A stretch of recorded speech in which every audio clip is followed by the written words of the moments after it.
Bien amigos, continuamos aquí con más información en TV Perú Noticias. Vamos a hablar un poco sobre lo que sucede en Colombia, realmente una crisis en donde, para contextualizar un poco, el Congreso colombiano tiene a 10 legisladores que pertenecían a la FARC y un grupo de ellos han nuevamente retomado las armas, entre ellos Iván Márquez y Jesús Santrich, que han retornado nuevamente, según un video que ya se ha propalado por varios medios, nuevamente a las insurgencias.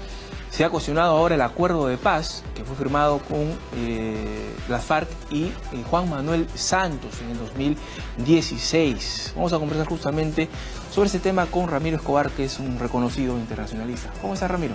Gracias por la invitación. Bueno, ¿qué podemos decir sobre la situación en Colombia? ¿Es crítica? ¿Para ti estuvo bien o mal este acuerdo de paz que firmó Santos con la FARC? Para mí era lo posible, ¿no? Nunca un acuerdo de paz va a dejar totalmente convencida a una sociedad. Siempre va a haber una parte de la sociedad que va a estar en contra. En el caso de Colombia fueron sobre todo las asociaciones de víctimas, no todas, pero la mayoría, o una buena parte. Lo que se negoció durante 4 años, ¿no? Se le dieron algunas concesiones a la FARC que son propias de un esquema de justicia transicional que se suele dar con este tipo de negociaciones, es decir, se baja las penas a quienes cometieron delitos, se hace una serie de proyectos para que ellos se puedan reincorporar a la vida civil. Se fue a un plebiscito, recordarás, y se perdió por una cantidad pequeña, pero no, la gente estaba en contra. La mitad de la población, claro. Más o menos la mitad de la pero población. Pero no fueron muy condescendientes, muy mórbidos, y muchas concesiones no se le dieron al abrir las puertas del Congreso. Lo que pasa es que a mi juicio no, o sea, se hizo lo que se podía hacer. Y lo que no se pudo hacer, ¿no? Eran cosas que simplemente iban a bloquear la negociación. Y quien estuvo alentando, digamos, esa forma de ver las cosas fue Álvaro Uribe, el expresidente, que luego lanza la presidencia a Iván Duque, que es el actual presidente. Claro, entonces, ellos están en contra del acuerdo. E impulsaron una campaña y la siguen impulsando. Entonces, siempre, y en Sudáfrica pasaron cosas horrendas durante años y al final se llegó a una negociación, hubo confrontación de víctimas. Yo pude cubrir como periodista para La República el acuerdo de paz en La Habana y en Bogotá, y hablé con negociadores del gobierno de Santos y entrevisté a un comandante de la FARC. Y entonces las conversaciones eran tensas, pero al final se llegó a un acuerdo dentro de lo posible. En el esquema de quienes están de acuerdo totalmente, incluso el acuerdo pudo haber dado más concesiones, dio las que se podían aceptar, ¿no? Y incluso estos 5 curules en el Senado y 5 curules en diputados, sí, eran curules que no terminaron de ocupar algunos de ellos, como los que han ido, Iván Márquez y Santrich. Claro. Santrich iba a la Cámara de Representantes o de Diputados, e Iván Márquez al Senado. Entonces, desde el comienzo ellos se distanciaron de la ejecución del acuerdo porque ya tenían algunas discrepancias anteriores, pero ahora ya se han hecho visibles, ¿no?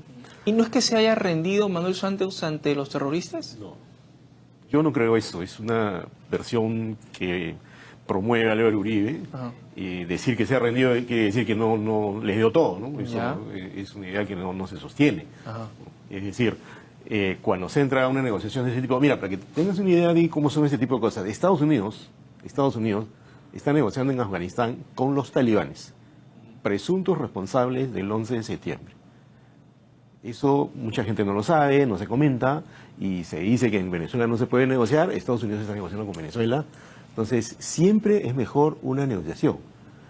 Como dice Benjamin Franklin, nunca hay una buena guerra y una mala paz. La guerra siempre va a ser peor. Entonces, rendirse ante el enemigo significa capitular. Santos no hizo eso, negoció hasta donde se pudo, sacó un acuerdo que contó no con la mayoría de la población, pero con un poco menos de la mitad. Volvió a negociar, cerró el acuerdo. Lo que pasa es que llevar a ejecutar un acuerdo de ese tipo, que es tan complejo, que tiene una serie de aristas que podemos comentar, ha sido muy difícil. Y entonces estos señores que han vuelto al monte, a los pocos meses de que se cerró el acuerdo, mostraron sus discrepancias y llegaron a la conclusión de que no se podía ejecutar, que se les había traicionado. Entonces, ¿se han burlado de Manuel Santos o del Estado colombiano? Bueno, ellos sí, ¿no? Pero Timochenko Timochenko permanece, ¿no? Claro, y además ha llamado delirante a Iván Márquez, ¿no? Pero no tiene mayor influencia, ¿no? Ya es un veterano, ¿no? A ver, dentro del conglomerado de la FARC había más o menos 14.000 personas. Según ha dicho el propio Timochenko, imaginando que exagere, ¿ya? Pero por lo menos hay un registro de 12.000 exguerrilleros inscritos en los registros que implicaban salir de la guerrilla e insertarse en la vida civil. Entonces, la mayoría de la FARC que entraron al acuerdo están en el acuerdo. Ellos son una minoría los que han salido. El peligro es que se pueden aliar con el Ejército de Liberación Nacional. El Ejército de Liberación Nacional y con un grupo de la FARC que desde el comienzo, antes de que cerrara el acuerdo, no entraron al acuerdo. Entonces ahí podrían hacer una nueva guerrilla, eso sí sería un peligro. No a la magnitud de la anterior, pero podrían hacer una nueva guerrilla. ¿Y qué debería hacer entonces ahora Iván Duque, que es un demócrata, ¿no? Y ha expresado ya la dureza para enfrentar a estos disidentes de la FARC, ¿no? Incluso el día de hoy ya se ha registrado un operativo muy duro en donde se ha tenido de baja a 9 disidentes de la FARC. Mira, yo creo que Iván Duque lo que tendría que hacer es lo que en algún momento dijo, desde que empezó su gobierno, a pesar de que en la campaña había dicho, no él exactamente, pero unos voceros dijo que el acuerdo sí iba a ser trizas, eso dijeron en la campaña, pero una vez que entró al gobierno, matizó, llevó a cabo las rutas, digamos, empezó a poner fuerza en las rutas del acuerdo de paz, que significa apoyar proyectos productivos, vigilar la zona donde están los exguerrilleros, otorgar tierras a un sector de la población campesina que habían sido tomadas por los paramilitares. Empezó a hacer algunas de estas cosas, pero al parecer por la presión del expresidente Álvaro Uribe, que sí es un férreo opositor al acuerdo de paz, también se mostró ambiguo. Entonces ahora, dados estos hechos, lo que ha dicho es, ojo, en un momento ha dicho que se va a continuar con el acuerdo, pero a la vez está advirtiendo que va a haber mano dura contra quienes se han salido, y los que se han salido del acuerdo ya no tienen derecho a lo que la Jurisdicción Especial para la Paz establecía de ventajas para ellos en reducción de penas. No, él está respetando el acuerdo todavía, ¿no? Incluso ha pedido a los congresistas que pertenecen a la FARC en el Congreso que, bueno, como sabemos, la FARC son las iniciales de las Fuerzas Armadas Revolucionarias de Colombia, pero en el Congreso es la Fuerza Alternativa de Revolucionarios de Común, ¿no? ¿Ya? Y les ha pedido que lo saque de su agrupación política, ¿no? Yo creo que eso se va a producir, porque el propio Timochenko se había distanciado de Iván Márquez y de Jesús Santrich, que además está acusado de narcotráfico, y ahora lo lógico sería que sean sacados de la agrupación, porque literalmente ya no pertenecen. La agrupación existe, la FARC, digamos, oficiales, las Fuerzas Alternativas Revolucionarias del Común, en la medida que ya no existe el grupo armado. El otro grupo se ha ido al grupo armado, entonces ya no tendrían por qué estar. Yo creo que sería un gesto de Timochenko que haga efectivo eso, ¿no? Y tome distancia como ya ha tomado verbalmente, ¿no? ¿Y por qué crees que ellos, o a Iván Márquez, que su verdadero nombre es, me parece, Luciano Marín Arango, ¿no? Sí.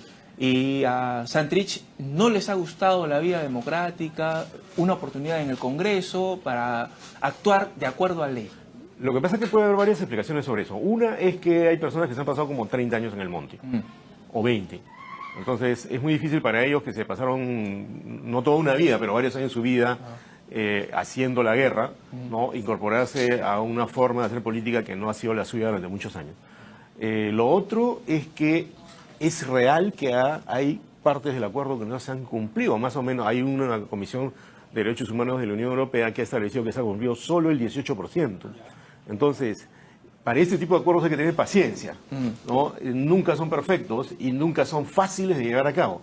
Entonces, creo que la facción que está con Timochenko, que es la mayoritaria dentro de la FARC que entraron al acuerdo, y la mayoritaria dentro del conjunto de la FARC, hay una disposición de seguir adelante a pesar de las dificultades que hay.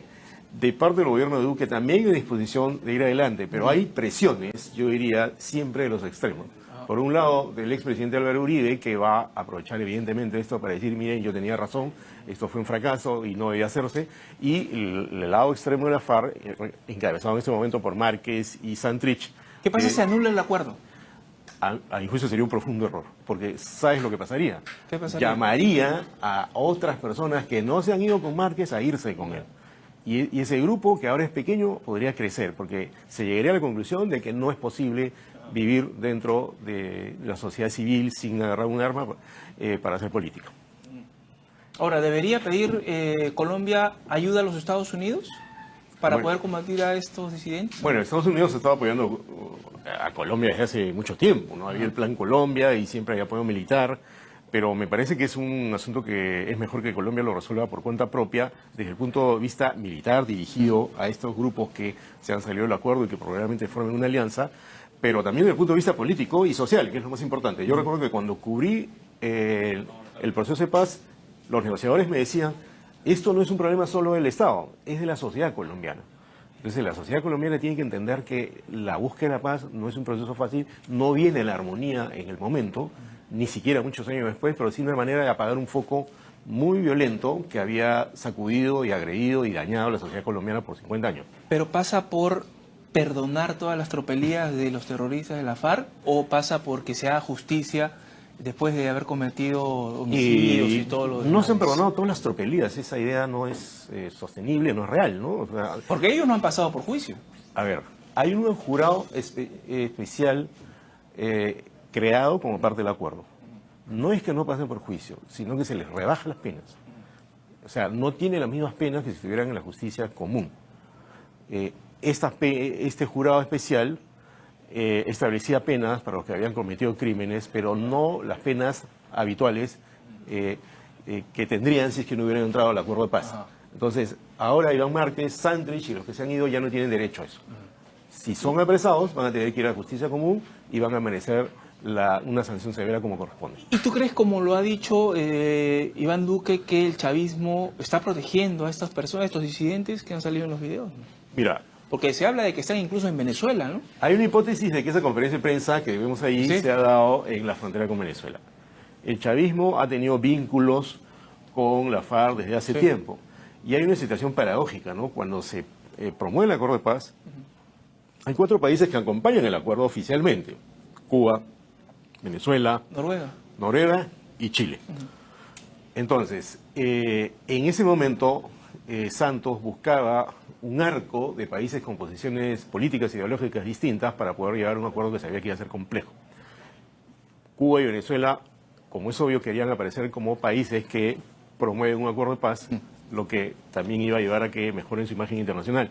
Entonces, ahora lo que ha pasado es que Maduro ha insinuado que podrían ir, que cierta anuencia con los que han salido, podría haber ahí un juego de presionar a Duque, que siempre ha tenido malas relaciones con Maduro. Las relaciones con ellos no son de las buenas, de las óptimas. Y Duque tampoco le atribuye a Maduro prácticamente la gran responsabilidad en que esto haya ocurrido. Me parece que... agudiza más las relaciones entonces esto, ¿no? Exactamente, a mí me parece un error de parte de ambos países, desde el Estado, tratar de echarse la culpa sobre un asunto que requiere una fina negociación política, me refiero al acuerdo de paz en curso todavía, para llegar a buen puerto, por lo menos tener logros importantes, ¿no? Yo creo que lo que tendría que hacer Duque es apoyar el acuerdo de paz, fortalecer el Estado para que se logre mantener de este lado a Timochenko y el resto de la FARC que sí están dentro del acuerdo y no sacudirlo, porque eso podría persuadir a otros guerrilleros a que se vayan con Márquez. Ajá. Ahora, Ramiro, antes que nos gane el tiempo, quería hablar un poco sobre Venezuela también, ya que estábamos hablando del chavismo. Juan Guaidó ha nombrado un gabinete el día de ayer y que lo encabeza Leopoldo López, ¿no? Que está en la Embajada de España, de una manera para fortalecer su presidencia. ¿Cómo ves tú el panorama? ¿Se necesita de este tipo de decisiones, de más diálogo? ¿Cuál es la solución para Venezuela? La solución para Venezuela es una pregunta muy compleja, ¿no? Hace años que se está buscando, porque ¿no? hay el Grupo de Lima, hay conversaciones con los presidentes, pero no vemos resultados, siguen siendo los mismos. A ver, lo que pasa es que no creo que va a haber la solución, ¿no? Es muy difícil decir cuál va a ser exactamente la ruta que va a quedar con el problema. El problema no va a quedar rápido, pero lo que se ha visto es que ya Guaidó lleva cerca de un año, ¿no? Haciendo lo mismo. Siendo el presidente interino y no logra provocar una desestabilización final de Maduro. A mí me parece que eso responde a algo de geopolítica que es muy complejo, o sea, Rusia y China apoyando todavía a Maduro, pero ya con reservas, ¿no? Estados Unidos apoyando a la oposición, el Grupo de Lima presionando diplomáticamente a Maduro, y a la vez diciendo nosotros no estamos con una intervención militar, ¿no? Incluso llamando a Cuba en algún momento que colabore. Entonces es un rompecabezas muy complejo, pero lo último que se ha sabido es que hay conversaciones entre, volviendo a lo que conversábamos en su momento, entre Estados Unidos y el madurismo. Se habla de Diosdado Cabello, de Diosdado Cabello, incluso. del chavismo. Entonces vuelvo a lo que te decía hace un rato, Estados Unidos está conversando hasta con los talibanes. Ajá. La política, Omar, es negociación, la diplomacia es negociación, las armas son el último capítulo de una ruta cuando ya no se puede evitar de ninguna manera. ¿Será por eso que Guaidó no va de frente a buscar a Donald Trump? Creo que, como yo he dicho más de una vez, ¿no? Haría mal la oposición, no le ha resultado además en los hechos, ¿no? Dejar que Donald Trump o Bolton, el asesor de seguridad de Trump, sean los jefes de la oposición, ¿no? Creo que tienen que buscar una ruta alternativa. Pero necesariamente no podría ser militar, podría ser policial, ¿no? La DEA podría intervenir. Pero eso sería, creo, complicar las cosas, ¿no? Se ha intentado antes, mira, en Centroamérica, en los años 80, había guerras civiles, algo mucho peor que lo de Venezuela, con un montón de muertos. Y se formó un grupo que se llama el Grupo de Contadora, y el Grupo de Contadora se formó al margen de Estados Unidos. Promovió por varios gobiernos, entre ellos el de Perú, que no está en el Grupo de Contadora, pero nació aquí en Lima, ¿no? Y ese grupo logró amenguar y finalmente condujo a que se terminaran las guerras civiles, para disgusto de Washington.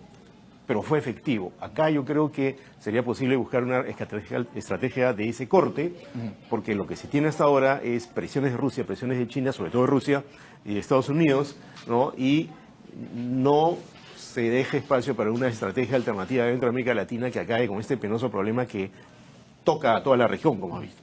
Listo, Ramiro. Muchas gracias por todas tus reflexiones. Ramiro Escobar, reconocido internacionalista, con nosotros aquí en los estudios.